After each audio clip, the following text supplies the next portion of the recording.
Bonjour à tous, donc ça fait un petit moment que j'avais pas fait une vidéo, donc je vais en profiter pour répondre à vos questions que vous m'avez posées sur le site de boursebinaire.fr.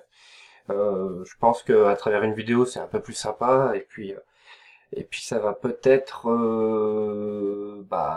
vous permettre à vous-même ou à d'autres personnes donc de poser d'autres questions, il n'y a pas de souci. Donc j'avais une question qui m'avait été posée par Xavier qui me disait donc bonjour à tous, je suis débutant en bourse et j'envisage un tracker BRICS éligible PEA. Donc je compte investir 6 000 € pour commencer. Qu'en pensez-vous sur le montant et l'intérêt des BRICS? Merci d'avance. Alors, ma petite réponse, donc moi personnellement si tu veux investir dans les marchés émergents, je te conseille d'investir dans les ETF. Donc les ETF c'est quoi? C'est des Exchange Traded Funds, donc c'est des fonds qui sont tradés et échangés.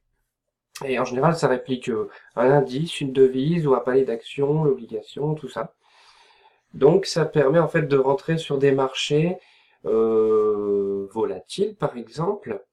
Mais l'avantage de l'ETF, c'est qu'en fait, comme c'est sur plusieurs marchés, bon, déjà d'une part, t'économises les coûts de transaction, parce que si tu devais acheter, faire une ligne pour chaque marché que tu veux, sur lequel tu veux investir, bon, déjà tu payes au niveau des frais de transaction. Et l'ETF, c'est un petit peu comme si tu avais, c'est un peu comme un indice boursier en gros, hein, si tu veux faire l'amalgame entre les deux.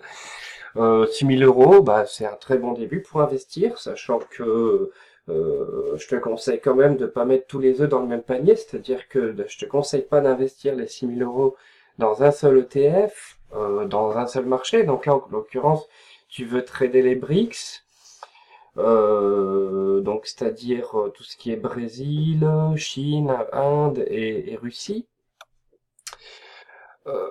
Donc là, au niveau des BRICS, tu as plusieurs choix, hein. Donc soit tu as un tracker, enfin un ETF qui est éligible au PEA qui s'appelle le Easy ETF Next 11. Donc là, je t'ai mis le code eSIM qui est sur le PowerPoint. Donc soit tu fais ça. Bon, sachant que les mouvements sont pas assez intéressants, hein, ça va bouger de l'ordre de... Allez, j'ai regardé sur Boursorama, il y avait du moins 1% sur 6 mois et quelque chose comme 1,5, 2% sur 3 mois. Donc, bon, si on a que 6 000 €, 3%, ça fait 180 € à peu près. Ça peut être sympa sur le long terme, mais pas sur cet ETF-là. Moi, je te conseille plutôt d'autres ETF, donc qui sont en fait émis par iShares. Donc là, c'est plutôt américain. Donc c'est éligible pour les comptes titres ordinaires. Tu as MSCI BRIC Index Fund. Donc là, ça regroupe tous les pays émergents. Et par contre, si tu veux te focaliser sur un marché émergent en particulier, tu peux prendre du MSCI China, du MSCI India, Russia ou Brésil. Donc tu as des performances entre moins 3% et 5% par mois. Par exemple, l'avantage de ces ETF-là, c'est que quand Shanghai était en pleine bulle, le MSCI China, il a pris autant, il a pris quasiment 50% hein, en 3 mois de temps. Bon idem, hein, si le marché il se casse la gueule, c'est pareil, le MSCI China, il s'est planté juste après. Donc voilà. Donc toujours, hein, comme je dis, pas mettre les œufs dans le même panier. Tu fais des marchés émergents, c'est bien, mais il faut toujours que tu aies une partie de ton portefeuille qui soit plus ou moins stable. Donc des ETF, c'est très très bien. Après, tu peux prendre des actions de bons pères de famille, histoire de dire, ok, mon PEA, je veux le gérer comme ça, mais va te dire qu'il y a une partie de ton PEA qui est plus ou moins sécurisée. C'est bon. Si jamais tu mets tout dans un marché émergent et que le marché émergent perd 50%, bon la chute peut faire mal. Donc on va passer à l'autre question, à la question de Thomas, donc qui m'avait posé: bonjour, étant nouveau, je souhaiterais avoir quelques informations concernant les actions. Combien d'actions peut-on avoir au maximum en portefeuille? Y a-t-il un plafond annuel d'achat? Ça serait pour du long terme. Merci de m'éclairer. Bon, déjà, on va dire, il y a plusieurs manières d'investir sur les actions. Tu as le PEA que tu peux ouvrir à la banque, le compte titre ordinaire. Donc la différence entre les deux, c'est que le PEA, tu peux investir essentiellement sur les actions françaises, sur certains trackers. Tandis que le compte titre ordinaire, lui, l'avantage, c'est que tu peux mieux te diversifier. C'est-à-dire que tu peux investir dans les actions américaines, allemandes, les marchés émergents, hein, comme je parlais dans la question de Xavier précédemment. Le compte titre ordinaire te permet d'avoir plus de choix. Donc au niveau des actions, tu peux en avoir autant que tu veux, ça va dépendre surtout du montant que tu veux investir. Les lignes, tu peux en avoir autant que tu veux. Alors ce que j'appelle par ligne, bah, par exemple si tu veux investir dans Carrefour et dans Crédit Agricole, bah, tu vas avoir deux lignes. Une ligne pour Carrefour, une ligne pour Crédit Agricole. Donc sachant qu'il faut optimiser au maximum le rendement en payant le moins de commissions possible. À chaque ouverture de ligne, à chaque fermeture de ligne, tu vas payer des frais de transaction, donc d'aller-retour. À la banque, c'est toujours un peu plus cher. Il y a des fournisseurs comme Bink ou Boursorama qui vont peut-être te proposer un peu moins cher. Mais sache qu'il y a des commissions à l'aller, au retour. Et donc, d'ordinaire, moi je dis que 5-6 lignes maximum, c'est suffisant. Sachant que 5-6 lignes, hein, on peut ouvrir de l'action, des ETF, du futur, enfin il n'y a pas de souci. Pour les plafonds annuels d'achat, non, il n'y en a pas. Donc sur un PEA, au bout de 5 ans, tu as des remises fiscales. C'est l'avantage du PEA. Il y a moins d'actifs, mais tu as des remises fiscales.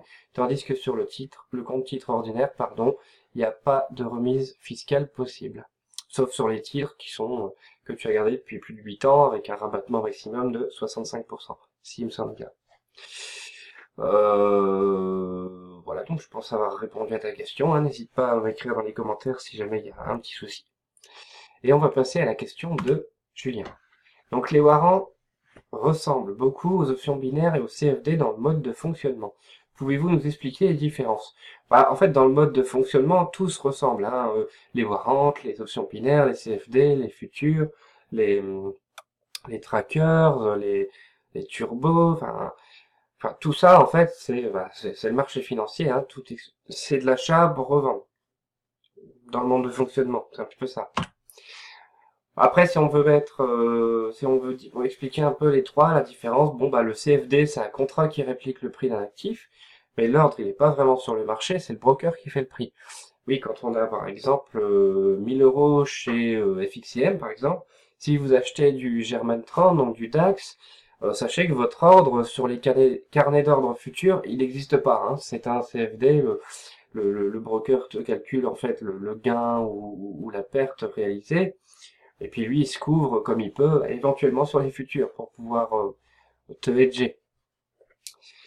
Les options binaires, donc par rapport au warrant, bah, c'est des options tout ou rien. C'est-à-dire qu'à l'expiration, soit tu as raison et tu gagnes une prime fixée à l'avance.